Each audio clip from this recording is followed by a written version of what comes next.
Oi!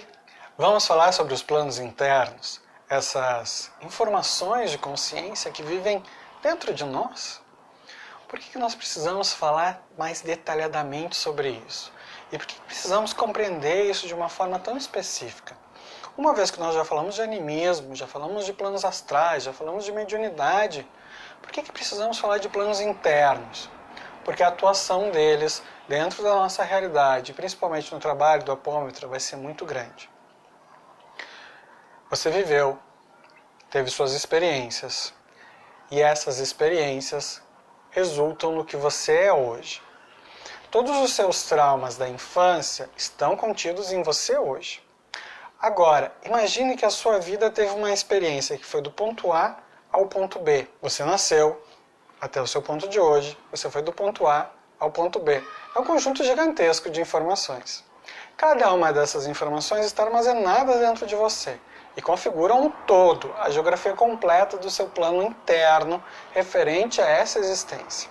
Imagina agora que um pouquinho para trás é o período da erraticidade, o período onde você viveu de forma consciente ou não num plano astral, seja inferior ou superior. Se era um plano superior, de forma consciente. Se era um plano inferior, não necessariamente. Mas as vidas anteriores ou as vidas que você teve. Mesmo que você não acredite na contribuição das vidas anteriores ou até mesmo na existência delas, entenda que você nasceu e você existe e você é o resultado ou a síntese dessa história atual, certo? Há um conjunto gigantesco de informações aí dentro. Cada um dos traumas que você tem ou que você vai tendo ao longo dessa vida vão configurando novas realidades. Primeiro por quê? Vamos prestar atenção na configuração da energia de cada uma das emoções dentro da nossa realidade e o que elas fazem com a nossa frequência. Há frequências e sentimentos que expandem a nossa consciência e elementos e sentimentos que contraem a nossa consciência. Isso significa que quanto mais expandido, mais sutil. E quanto mais contraído, mais denso. Certo? Por exemplo, se nós olharmos a neutralidade, um estado neutro de humor, estamos falando de uma frequência de 250 Hz. Se falarmos de elementos que vão nos expandindo e nos sutilizando, vamos falar, por exemplo, de disposição, 310, aceitação, 350, razão, 400, amor, 500. E a partir do amor, vamos ter a consciência de que são estados expandidos de consciência. Alegria, 540, paz, 600, iluminação, 700 ou mais, consciência acima de 1000 Hz. Quando olhamos para elementos abaixo da neutralidade, vamos ter o primeiro aspecto, por exemplo, o orgulho, 175 Hz. A raiva, 150. O desejo, através do vício e da vontade egocêntrica, 125. O medo, 100. E a partir do medo, vamos considerar que são frequências contraídas. O medo era 100. E o pesar, o dor, o sofrimento e a mágoa, 75. A apatia, 50. A culpa, 30. A vergonha, 20. Agora imagine que cada um desses aspectos, cada uma dessas emoções tem uma frequência diferente. Logo, ao viver uma fase da sua vida onde essa emoção ou essa existência esteve muito presente, o que vai acontecer? Essa vivência vai gerar um espaço de frequência muito grande em cada um desses sentimentos. E isso vai fazer com que exista um espaço frequencial ou uma realidade frequencial interna relacionada àquele sentimento.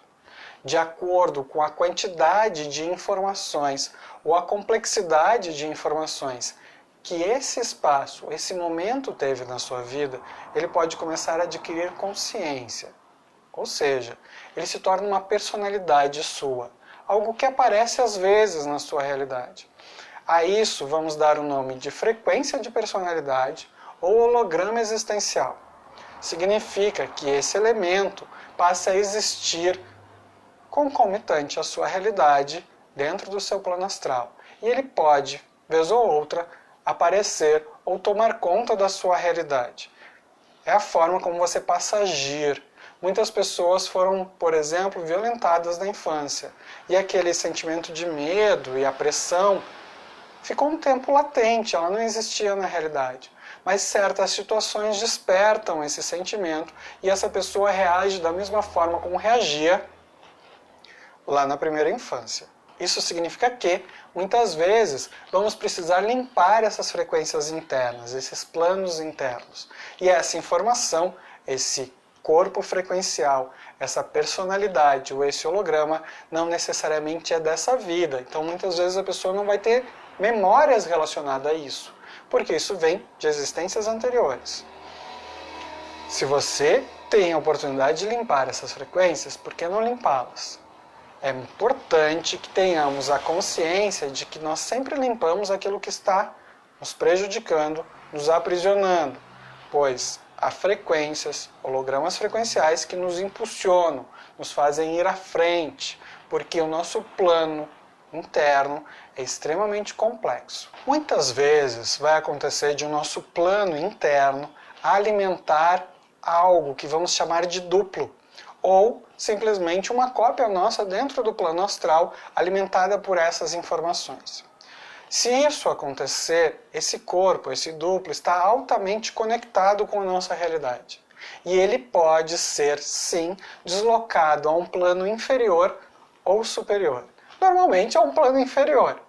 E isso vai acontecer e fazer com que as energias obsidiadoras tenham mais influência sobre nós. Por isso que é tão importante entendermos os aspectos anímicos e fazermos a limpeza dos aspectos do astral interno. Esses aspectos do astral interno vão estar diretamente relacionados com as nossas emoções e o nosso conjunto de crenças sobre a realidade. A forma como nós interpretamos a realidade está diretamente relacionada com as informações que temos dentro de nós. A partir do momento onde interpretamos ou trocamos as informações dentro de nós, passamos a interpretar a realidade de uma forma diferente.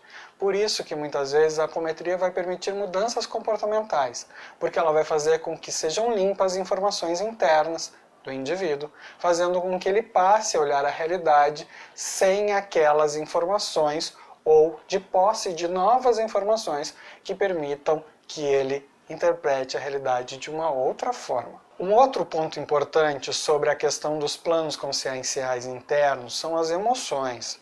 A gente já falou bastante sobre elas aqui. Só que a gente precisa entender que elas são uma reação em cadeia.